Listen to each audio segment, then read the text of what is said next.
I'm Matt McClure with the Retirement.Radio network powered by AmeriLife. Well, there are new Medicaid work requirements set to go into effect next year, and some experts are warning that that could disrupt cancer treatment and cost patients coverage. Here to talk more about that is Dr. Julie Gralow, Chief Medical Officer and Executive Vice President of the Association for Clinical Oncology. Dr. Gralow, thanks so much for joining me. Really nice to talk to you again.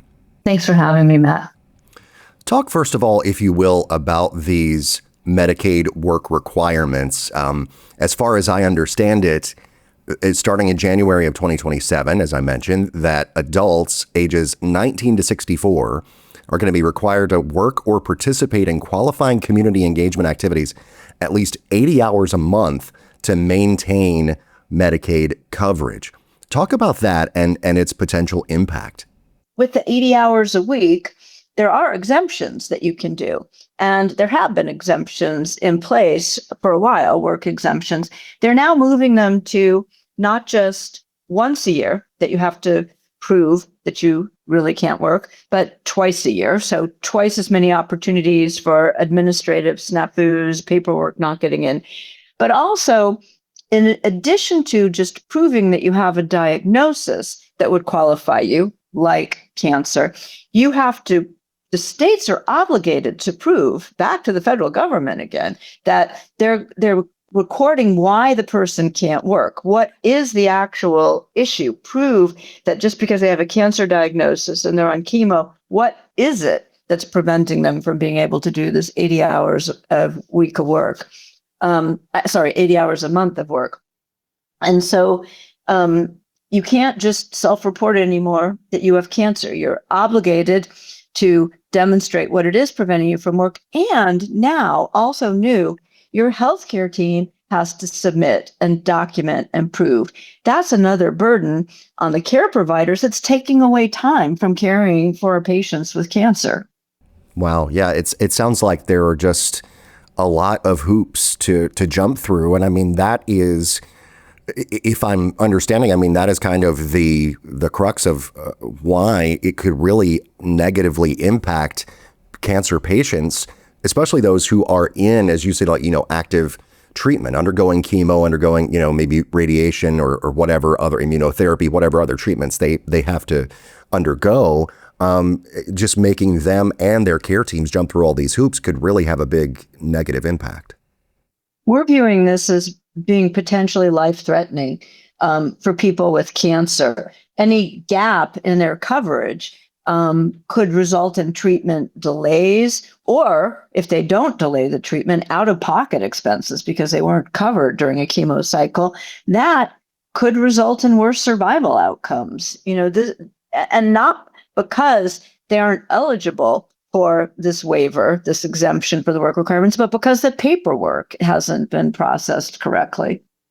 Yeah, and right, as you were saying, even just administrative errors and all of this can lead to folks losing their coverage, even just temporarily. Let's say someone, even if it just is for a short period of time, however long that might be, what kind of an impact could that have when a Medicaid covered individual loses that coverage, even just for a temporary time period?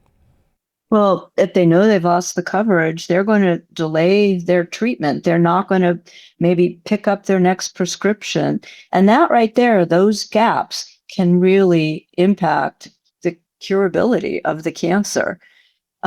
We know that Medicaid covers about 1 in 5 adults under the age of 65 who are newly diagnosed with cancer. And also Medicaid covers about 2 million individuals who have a history of a diagnosis of cancer. This is a lot of Americans. Yeah, it's not something that's just a very isolated thing. I think people, maybe in the general population who are not impacted or covered by Medicaid, might think that, oh, well, this is just, how many people could it possibly affect? And as you say there, millions. Are there ways to rectify this and make this situation not as burdensome and potentially, as you say, life-threatening for these patients? Well, our recommendation is to encourage states, and each state is going to implement this differently, but to encourage states to accept what's already in the electronic medical record, the billing that's already going to Medicaid that proves the diagnosis and what treatment patients are on. Don't make us reinvent the wheel, fill out paperwork, fax things, whatever the requirements could be. Just accept that in the medical record, we already have documentation of a diagnosis of cancer. We already know and we're billing for the treatment. Accept that as proof, both on behalf of the patient and on behalf of the care providers, that this is already known, and don't force additional paperwork, additional time and expenses, things that could get lost in the mail, or just because a patient is so tired they forgot to submit something on time. Now, just about time for us to wrap things up here, Dr. Gralow, but if folks who are listening want to learn more about this issue and about how they can potentially make a difference here, where could they go to find out more information? Our website has some additional information. It's asco.org/Medicaid. That's asco.org/Medicaid. And again, I'll reemphasize, this is a state-by-state issue. How each state is going to implement it, it's now at the state level. The guidance comes from the federal government, but the states will decide how they're going to implement it. So also, look at what your own state is doing. We have some of that information on our website, and contact your lawmakers. Very good. Well, Dr. Julie Gralow is Chief Medical Officer and Executive Vice President of the Association for Clinical Oncology, or ASCO. Dr. Gralow, thank you so much for taking some time for me and talking about this really important topic. Really appreciate it. And thanks for spreading the word. With the Retirement.Radio network powered by AmeriLife, I'm Matt McClure.